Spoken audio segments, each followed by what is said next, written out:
Welcome to Let Me Fix This. Enjoy the video. In this video, I will explain how to replace a Jeep Grand Cherokee key fob battery. First, gather your tools, a small flathead screwdriver and a new CR2032 coin cell battery. Having a clean, well-lit workspace will make this process much easier. This simple task can save you a trip to the dealership and keep your key fob working perfectly. Let's get started with the first step. Now, let's open the key fob. Find the small release button on the side and press it to slide out the emergency key. This reveals a small notch.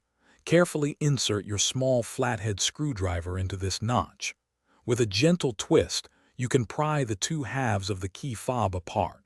Be careful not to use too much force to avoid damaging the plastic casing. With the fob open, you'll see the old battery.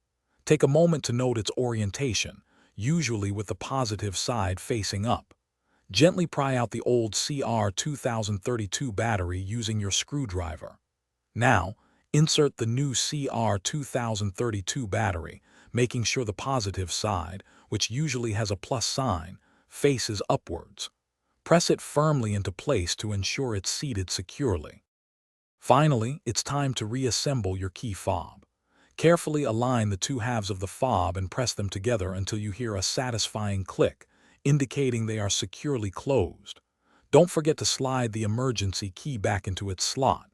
Before you go, check the description for a link to Little Tree's Black Ice and other great deals.